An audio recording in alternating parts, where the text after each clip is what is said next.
hope everyone is having a very cool summer break. This is the second video for the second movement. First one's for first movement, third one's gonna be for third movement, you know. So it's gonna get started. To keep this video short, I also don't have too much to cover for this video because, yeah. But I'm gonna start with how movement 2 contrasts the first and the third movement. There's like a lot of different ways, like honestly style and stuff like that. But main thing I'm just gonna say for right now is the tempo. This one is a lot slower than the first and third movement. The first movement is 168 and the third one's 172. Yeah, 172. And with slower pieces, they tend to be more exposed. And it's kind of like being resourceful. Like, you know, you're given limited things and then you're asked to like do the most you can with those. I think of slow pieces like that because of how you can hide more with faster pieces. Like for runs, you can be like, and yeah, you can hear every individual note, but you don't hear it for long enough to where you can like be like, huh, the tone, oh, and the weight faded a little bit here. Like, which gets to my point of keeping things interesting with this piece. There's a lot of dynamics and stuff like that written here, and like slurs and all that kind of stuff. And it's not written for no reason. So they can't be ignored. If you need to circle that, please do. Also, the time it takes to reach its peak, which each crescendo is something that I think is very important. With every crescendo and decrescendo, it takes 2 measures to get to the peak and then back down. The only exception being the last chord from 54 to the end, which takes 3 measures. So you want to use that time you're given to get to your destination and then just fall back a little bit, you know? Give it that contrast. If you're given time to get to a destination and you get there early, what are you gonna do with all that extra time, you know? So keeping the destination thing in mind. Let's say for measure 54 to 57, so like 54 to the end, that last big chord, you go from like so you crescendo to a fortissimo, and let's say you get to that triple forte and beginning of 55. So you're like, ah, and then you get to that point, and then you can still have good sound, but you keep going, and then with how high that note is, it's gonna keep splattering and it's gonna sound bad.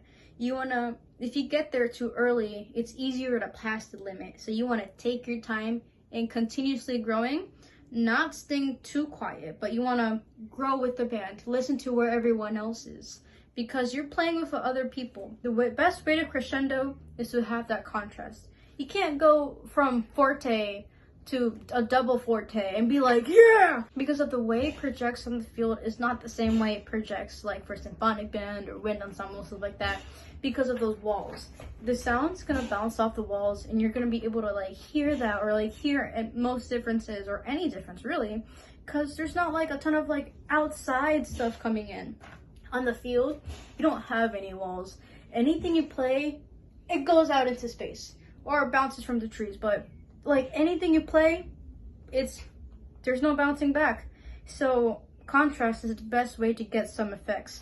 And one person can't stick out on the field. The most impressive things is when the band works together and like there's a band sound, not band and trumpet or band and flute or band and sousa. Okay, it's like when the whole band does something and the whole band echoes, not when the trumpet echoes, you know? Like, that's when it's most impressive.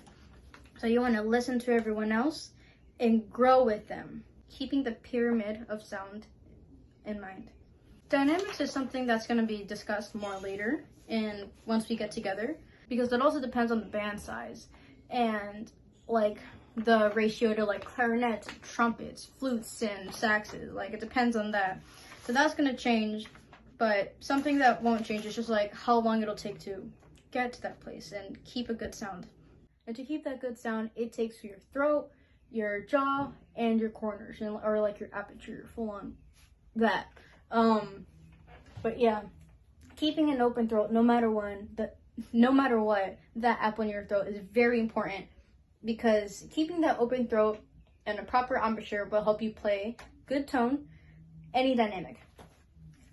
For quieter notes, or like for pianos and stuff like that, you want to have your corners brought together. So like that way. Don't make your embouchure smaller from closing your aperture like that, but you want to close it like that, because doing that will make your aperture more of a hole, while closing it that way or make it more like long. You want that hole, not that thing. And I crescendo by opening up my sound. So to crescendo without like bending your pitch, something I actually used to do, and something I also see a lot of other people do, is just blow faster air to crescendo.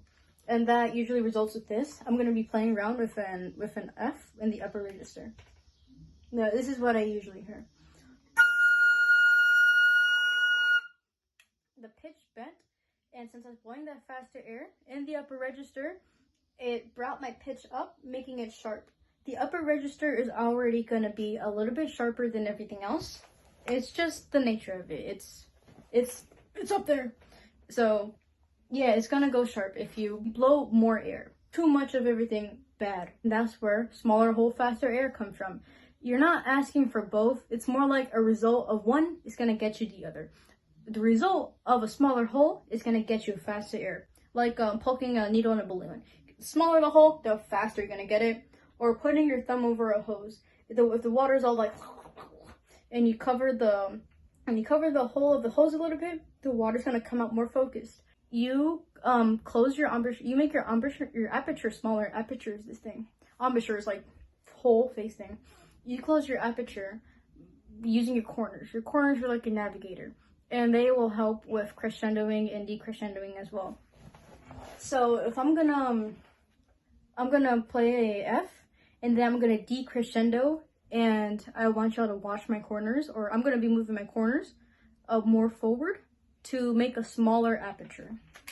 And I'm going to be using my corners and my jaw as well, while keeping my throat open so I have that full sound.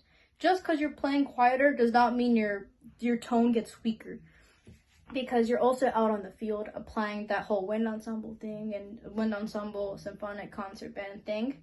You want to have a present sound. I'm just going to be growing in and out, and just keep in mind of my throat, my corners, my jaw, if seeing it and hearing it helps as well.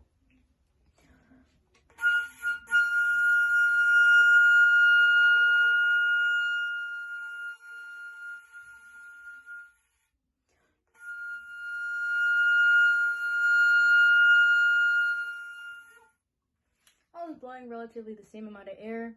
Maybe it's kind of harder to see through camera, but I was keeping my sound open by keeping my throat open and allowing the air that passes through to pass through a circle aperture with my corners.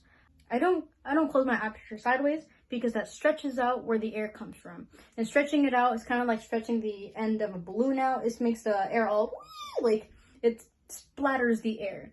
And you want focused air. My corners are my navigator. And to keep things in tune, you constantly listen. With that, higher notes are already gonna sound louder. So that's already something that is done automatically, and you just crescendo to whatever's being asked for, whether it's the band director or the drum majors and stuff like that. But the biggest thing is to use the time you're given to get to each destination. 2 measures, given 2 measures, use those 2 measures. You're given 3 measures, use those 3 measures. With all the fortissimo and the high notes we're playing, don't blow beyond a good sound. Your corners are your navigators. They'll help you get where you need to go. No matter the dynamic, have a present sound. Piano does not mean weak. Piano is like volume. You want to have a good sound no matter where you are. Don't get more sharp the louder you crescendo. You want to have a consistent tone quality. Not much I can say for movement too.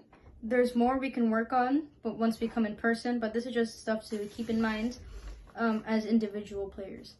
But yeah, I love this part. It's gonna sound so cool. But yeah, see y'all in the other videos if y'all are checking that out. And yeah, keep slaying.